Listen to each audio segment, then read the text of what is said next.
আসসালামু আলাইকুম সুপ্রিয় দর্শক বন্ধুরা, দেশ ও প্রবাস থেকে যে সকল ভাই ও বোনেরা আমার এই ভিডিও দেখছেন, আশা করি সবাই ভালো আছেন। আলহামদুলিল্লাহ আমিও ভালো আছি।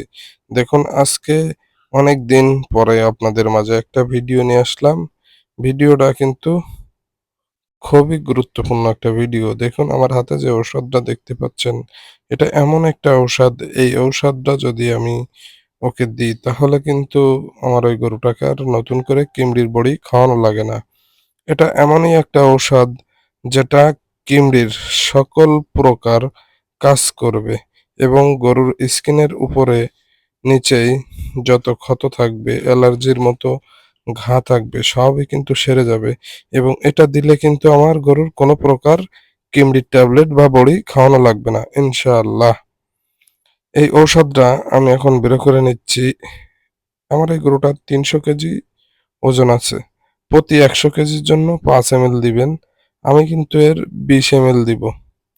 এর ভিতরে ২০ এমএল ঔষধ আছে, ২০ এমএলই দেব। আমি সব দিন একটু বেশি ডোজ দিয়ে থাকি। তো যাই হোক, আমি কিন্তু শুধু এখন এর কৃমিনাশক ইনজেকশনটা দেব না, এই সাথে ওর ভিটামিন, ক্যালসিয়ামও দেব।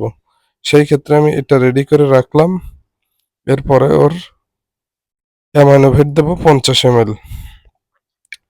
৫০ এমএল একবারে দিই বা কেন দিই? হ্যাঁ, বেশি ওষুধ দিলে একটু কাজ করে বেশি।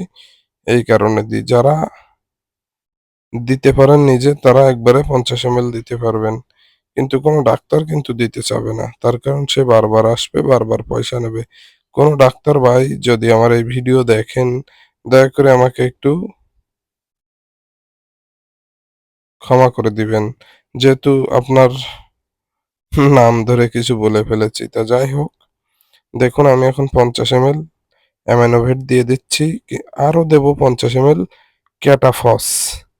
২০ এমএল দেব ক্যালসিম্যাক্স এবং হিস্টাবেট অবশ্যই দিতে হবে।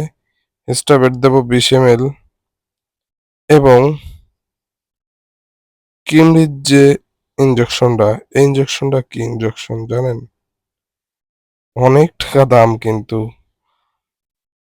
যাই হোক, ৫০ এমএল এর পাওয়া যায়। ৫০ এমএল এ মনে করেন যাদের মাঝারি সাইজের গরু থাকবে ৪টে থেকে ৫টা গরু দিয়ে দিতে পারবেন। দেখুন, আমার এই গরুটার কোনো প্রকার কোনো ট্রিটমেন্ট কোনোদিন করিনি, যে গরুওয়ালার কাছ থেকে কিনেছি। এই কারণে কিন্তু এ ভয় পাচ্ছে। তা যাই হোক, ভয়কেই জয় করে কাজ করে যেতে হবে, তাহলে না সফল হওয়া যাবে। আর একজনের সফলতা দেখে আরেকজন কখনো জ্বলবেন না। সফলতা কিন্তু আল্লাহর তরফ থেকে আসে। সফলতা এমন একটা জিনিস, নিজে পরিশ্রম করবেন, চেষ্টা করবেন, আপনার সফলতাও আসবে ইনশাআল্লাহ। কিছু লোক আছে যারা অন্যের ভালো চায় না, স্বয়ং আল্লাহ কিন্তু তাদের ভালো চায় না। এটা অতি বাস্তব কথা।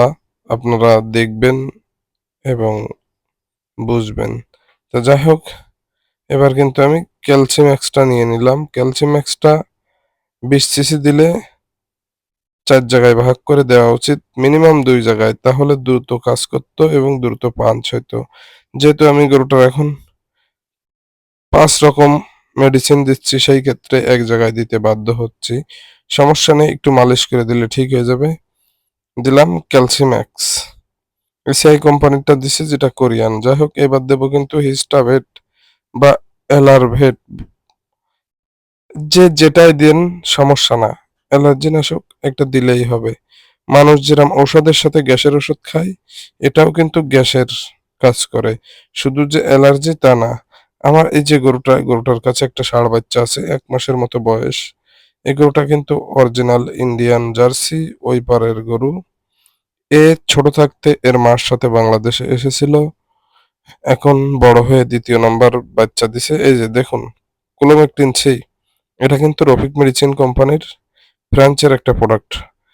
এত ভালো প্রোডাক্ট আমার নজরে আর বাধেনি।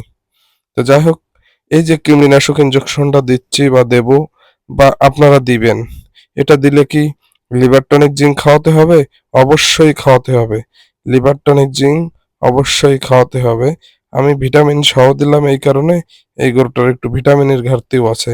এই জন্য সব ওষুধ একবারে প্রয়োগ করলাম। তো যাই হোক, ক্লোমেকটিন ছিটা কিন্তু চামড়ার নিচে দিতে হবে। খুব সাবধানের সাথে দিবেন, মাংসে যাতে না যায়। মাংসে গেলে কিন্তু অবশ্যই ফুলে যাবে। সবাই ভালো থাকবেন, সুস্থ থাকবেন। আমারও আমার গরু বাছুরের জন্য দোয়া করবেন ইনশাআল্লাহ।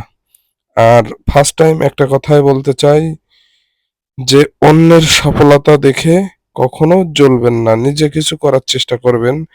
কৃমিনাশক ইনজেকশনটা দিলে কিন্তু গরুর গায়ে একটু জ্বালাপোড়া করে। সেই ক্ষেত্রে কিন্তু আমি গোসল করায় দেব। আপনারাও দিবেন। সবাই ভালো থাকেন।